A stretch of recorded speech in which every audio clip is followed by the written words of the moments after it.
आज की वीडियो है how to appear for teachers interview का दूसरा भाग, यानी कि रिटन टेस्ट। किस तरह से रिटन टेस्ट की तैयारी करें और ऐसे कौन से क्वेश्चंस हैं जो आपको रिटन टेस्ट में आते हैं। किसी भी इंस्टीट्यूट में रिटन टेस्ट एग्ज़ाम के पेपर का पैटर्न दो तरह का होता है।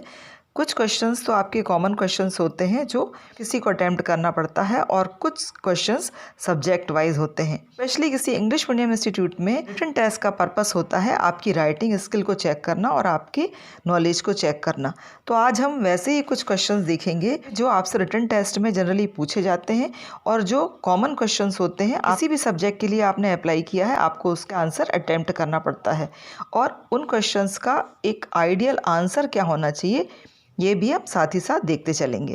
तो चलिए शुरू करते हैं आज की वीडियो, जो आपके लिए आपके राइटिंग स्किल को और आपकी कम्युनिकेशन स्किल को डेवलप करने में बहुत ही हेल्पफुल होगी। Write about yourself. In this question you can give a self introduction, you can tell about your hobbies, your qualification and your professional qualification, your hobbies and interest, your achievements.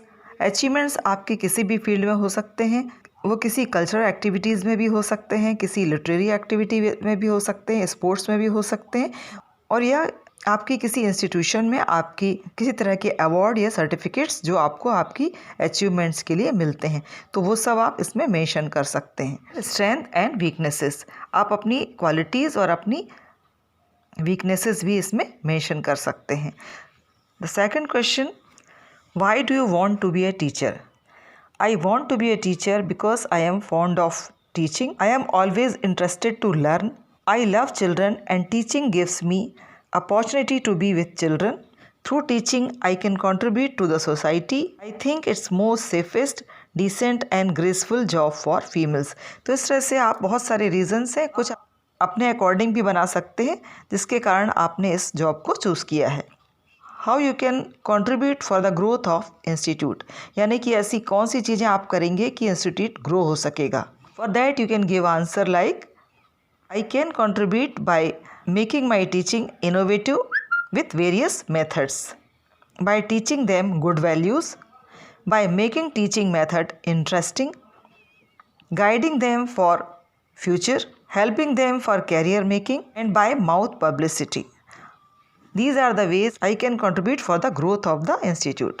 How you can contribute for increasing strength of our school? किस तरह से strength को grow कर सकते हैं? You can answer like by making education interesting and value based, by good marketing and mouth publicity, by giving good results in exams, giving quality education, by understanding handling parents issues.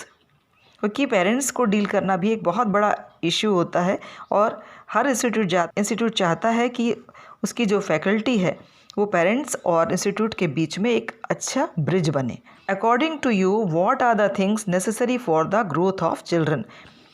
It means ऐसी कौन सी चीज़ें हैं जिससे कि किसी बच्चे की growth हो सकती है। The answer should be a child behaviour, his attitude, his knowledge and values, self discipline and human values. तो इन सब बातों में फोकस करके आप बता सकते हैं कि किसी बच्चे की एक ओवरऑल ग्रोथ हो सकती है। What are the qualities of a good teacher? अब चूंकि आपने जॉब के लिए एक टीचर के लिए टीचरशिप के लिए आपने अप्लाई किया है, तो ये क्वेश्चन बहुत इंपॉर्टेंट होता है ये जानने के लिए कि आपके अकॉर्डिंग कौन सी क्वालिटीज़ एक अच्छे टीचर में होना चाहिए।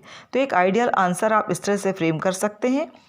अ good teacher should have an attractive, impressive personality. A good teacher should have good knowledge of her subject, should have an interesting way of teaching. A good teacher should be dedicated to her job and for her institute. A teacher should be loving and caring bye her nature. तो ये सारी qualities यदि आप बताते हैं तो निश्चित रूप से स्कूल अथॉरिटीज़ आपसे इम्प्रेस होते हैं आपके आंसर से, और इस तरह से आप आंसर को तैयार कर सकते हैं। तो आपने देखा कि ये क्वेश्चंस कॉमन क्वेश्चंस हैं जो कि आप किसी भी इंस्टीट्यूट में जाते हैं, स्पेशली इंग्लिश मीडियम इंस्टीट्यूट में जाते हैं, तो आपसे एक्सपेक्ट करते हैं कि आप के कंसेप्ट इन क्वेश्चंस को लेकर के किस तरह के हैं, और यदि आप इस तरह के एक प्रॉपर आंसर लिख पाते हैं जो कि जो कि आपकी बातों को एक्सप्रेस कर सकें, आप निश्चित रूप से एग्ज़ाम को क्वालिफाई कर सकते हैं।